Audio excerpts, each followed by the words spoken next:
Hello friends, আপনাদের সকলকে জানাই অনেক অনেক স্বাগত আমার আরেকটি নতুন ভিডিওতে। সো ফ্রেন্ডস, আজ আমি আপনাদের সাথে শেয়ার করব যে কীভাবে আমি আমার বাইকটি বাড়িতে পারফেক্ট ওয়াশ করি, এবং তার সাথে আমি ওয়াশিং এবং পলিশিংয়ের জন্য যে প্রোডাক্ট ইউজ করি সেটির রিভিউ শেয়ার করব। যদি আপনি আমার চ্যানেলে নতুন এসে থাকেন, অথবা যদি আপনি আমার চ্যানেলটি এখনও পর্যন্ত সাবস্ক্রাইব না করে থাকেন, তাহলে প্লিজ এখনই আমার চ্যানেলটি সাবস্ক্রাইব করে দিন। আর আমার প্রতিটি লেটেস্ট আপডেট প্রথমে পাওয়ার জন্য পাশে থাকা বেল আইকন আছে, ওটিতে প্রেস করে দিন। ভিডিওটি আপনারা পুরো শেষ পর্যন্ত দেখতে থাকুন, আশা করি ভিডিওটি দেখে আপনারা উপকৃত হতে পারবেন। সো ফ্রেন্ডস, এখন আপনারা দেখতেই পারছেন যে আমার বাইকটির এখন কীরকম কন্ডিশন। যেহেতু বর্ষার সিজন, বাইকটি পুরো কাদামাটিতে পুরো ভরে গেছে, কিন্তু কেই বা চায় যে তার পছন্দের বাইকটি এরকম নোংরা থাকুক।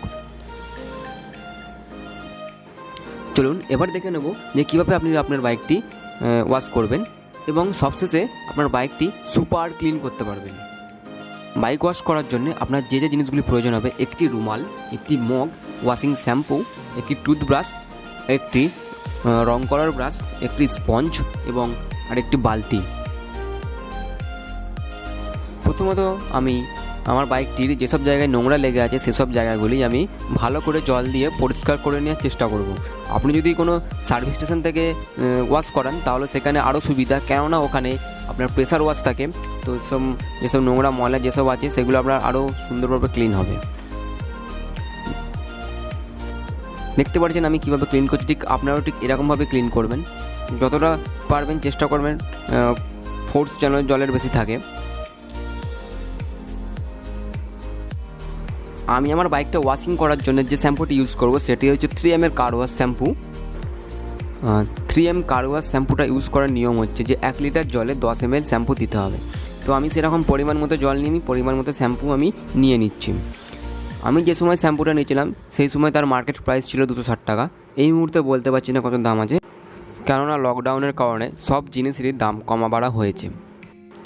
চলুন এবার আমি জলের সঙ্গে শ্যাম্পুটি ভালো করে মিক্সড করে নিই। মিক্সড করার পর আপনি এরকম একটি ফোম তৈরি করতে পারবেন। এরপর আপনাকে দুটি স্পঞ্জ অথবা দুটি কাপড় নিয়ে নিতে হবে। একটি কাপড় অথবা স্পঞ্জ আপনি ওপর সারফেসের জন্য, এবং একটি কাপড় অথবা স্পঞ্জ আপনি গাড়ির নিচের সারফেসের জন্য। এরপর আমি স্পঞ্জের সাহায্যে ফোমটিকে নিয়ে এবার গাড়ির পেন্ট সারফেসে স্ক্রাব করব, এবং বডির নিচের সারফেসের জন্য আমি আরেকটি কাপড় ইউজ করব।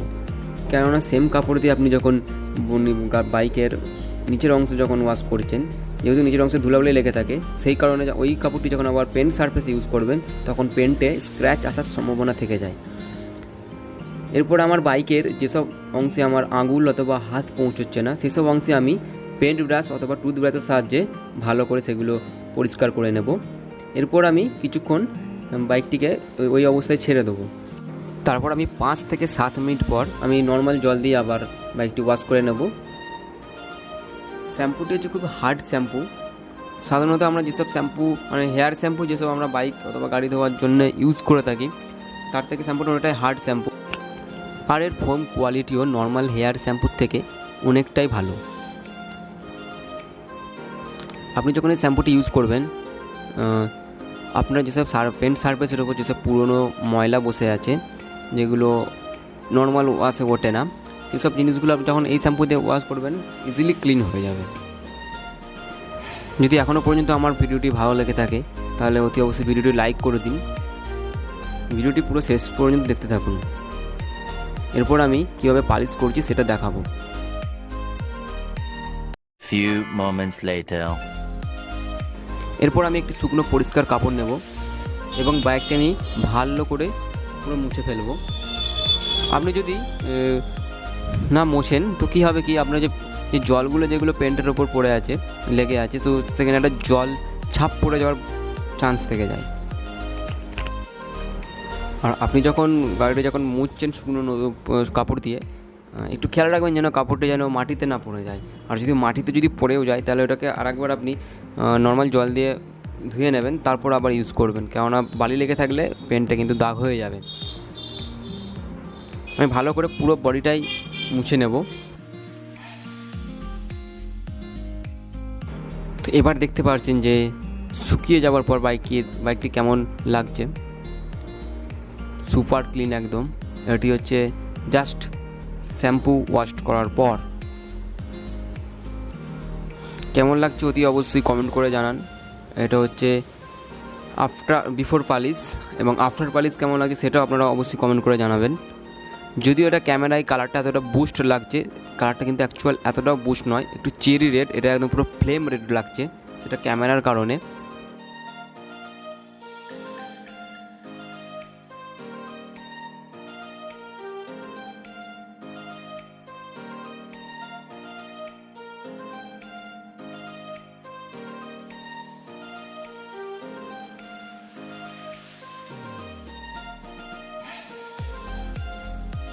সো ফ্রেন্ডস, এবার হচ্ছে আমার পালিশিংয়ের পালা। আমি পালিশ করার জন্য দুটো পালিশ নেব। একটি হচ্ছে আমার পেন্ট সারফেসের জন্য, আর একটি হচ্ছে আমার প্লাস্টিক সারফেসের জন্য। পেন্ট সারফেসের জন্য আমি নিয়েছি 3M এর প্রিমিয়াম লিকুইড ওয়াক্স পালিশ, আর একটি হচ্ছে আমার প্লাস্টিক সারফেসের জন্য নিয়েছি আমি একটি লোকাল ব্র্যান্ডের একটা লিকুইড পালিশ। পালিশগুলো অ্যাপ্লাই করার জন্য আপনি দুটো ছোটো স্পঞ্জ নিয়ে নিতে পারেন, একটি 3M লিকুইড পালিশের জন্যে, আর একটি হচ্ছে আমার প্লাস্টিক সারফেস যে ইউজ করবো সে পালিশের জন্যে।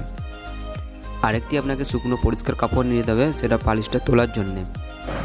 3M পালিশটা ইউজ করার আগে অবশ্যই এটাকে ভালো করে নাড়িয়ে নেবেন যাতে পালিশিং কম্পাউন্ডটা ভালোভাবে মিশে যায়।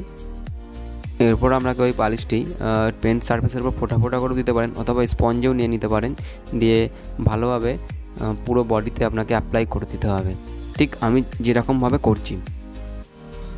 পালিশ করার সময় একটা জিনিস খেয়াল রাখবেন, আপনি যখন 3M যে পালিশটা যখন অ্যাপ্লাই করছেন বডিতে, ওটা সবসময় চেষ্টা করবেন ছাওয়াতে করার, ডাইরেক্ট সানলাইটে করবেন না। অ্যাপ্লাই করার পর ডাইরেক্ট সানলাইটে কিছুক্ষণের জন্য আপনি রেখে দিতে পারেন। আমি পালিশ অ্যাপ্লাই করার পর ডাইরেক্ট সানলাইটে 5 থেকে 7 মিনিটের জন্য ছেড়ে দিয়েছিলাম। এরপর আপনি দেখতে পাচ্ছেন যে হার্ড হয়ে গেছে পালিশিং কম্পাউন্ডটা। এরপর এটিকে আমি একটি শুকনো কাপড় নিয়ে আস্তে আস্তে রাব করে তুলে দেবো। এরপর আমি আমার যে প্লাস্টিক সারফেসে আমার ওই লিকুইড পালিশটা অ্যাপ্লাই করব। ফার্স্টে আমি যে পেন্ট সারফেসে যে পালিশটা লাগানো হচ্ছে আমার 3M এর, সেটা ফার্স্টে তুলে দেবো। কেননা ওটা তুলে দেওয়ার পর আপনি ওটা একটু শুকিয়ে যাওয়ার পর একটু হার্ড হয়ে যায়, তো হার্ড হয়ে যাওয়ার পর আপনি যখন ওটাকে তুলবেন দেখবেন ওটা বাতাসে উড়ছে গুঁড়ো গুঁড়ো হয়ে। তো গুঁড়ো গুঁড়ো হয়ে ওড়ার পর কি ওই যে প্লাস্টিক সারফেসে আবার পড়বে, তো প্লাস্টিক সারফেসে পড়লে কি সাদা সাদা দাগ হয়ে যাওয়ার ভয় থাকে। যাই হোক, ওটা তুলে নেওয়ার পর আমি প্লাস্টিক সারফেসে আমি আমার যে লিকুইড যে পালিশটা আছে সেটা অ্যাপ্লাই করব। খুবই দুঃখিত যে আমি যে প্লাস্টিক সারফেসে যখন আমি যে লিকুইড পালিশটা ইউজ করছিলাম সেটির ভিডিও আমি করতে পারিনি। যাই হোক, আমি লাস্টে একটা সিনেম্যাটিক শট দিয়ে দেবো, সেখানে আফটার অল আমি সব পালিশ একদম কমপ্লিট হয়ে যাওয়ার পর সে ভিডিওটা বানিয়েছি। আপনি যদি 3M এর লিকুইড ওয়াক্স পালিশটা যদি ইউজ করেন, তো ডাইরেক্ট সানলাইট থেকে আপনার ইউভি রে থেকে আপনার পেনটাকে প্রোটেক্ট করবে। আপনার পেন্ট সারফেসের উপর যদি কিছু মাইনর স্ক্র্যাচ থাকে তাহলে এই পালিশটি ইউজ করার পর দেখবেন ওগুলো আস্তে আস্তে উঠে যায়। এটি ইউজ করার পর আপনি দেখবেন যে আপনার পেন্ট সারফেসের ওপর জল দাঁড়াচ্ছে না। এটি ইউজ করার পর আপনি আপনার গাড়িটি ব্র্যান্ড নিউ লুকস পেয়ে যাবেন। তো পালিশটি ইউজ করার পর আপনারা দেখুন দিয়ে আপনাদের কেমন লাগছে অবশ্যই কমেন্ট করে জানান। আপনাদের কী মতামত আপনারা অবশ্যই জানান। যদি ভিডিওটি ভালো লাগে তাহলে অতি অবশ্যই লাইক করে দিন। হ্যাঁ, 3M এর প্রোডাক্টসগুলো একটু কস্টলি। আপনি যদি 3M না ইউজ করেন, আপনি অ্যামোয়ের যে দুটো প্রোডাক্ট আছে ওইগুলো ইউজ করতে পারেন, অ্যামোয়ের কার ওয়াশ আর অ্যামোয়ের silicon glaze auto polish liquid wax polish, ওটাও ইউজ করতে পারবেন। ওটাও আমি ইউজ করেছি, ওটাও ভালো। তো ফ্রেন্ডস, আপনি যদি এখানটা ফলো করেন তাহলে দেখতে পারবেন যে বিফোর এবং আফটার পালিশ কীরকম পার্থক্য পেন্টের। সো ফ্রেন্ডস, আমি আর কিছু বেশি বলছি না, এবার আপনারা সিনেম্যাটিক শটটি এনজয় করুন। ভিডিওটি ভালো লাগলে অবশ্যই লাইক করবেন। আর আবার বলছি, যদি আপনি আমার চ্যানেলে নতুন এসে থাকেন, এখনও পর্যন্ত যদি না সাবস্ক্রাইব করে থাকেন, প্লিজ সাবস্ক্রাইব করে দিন।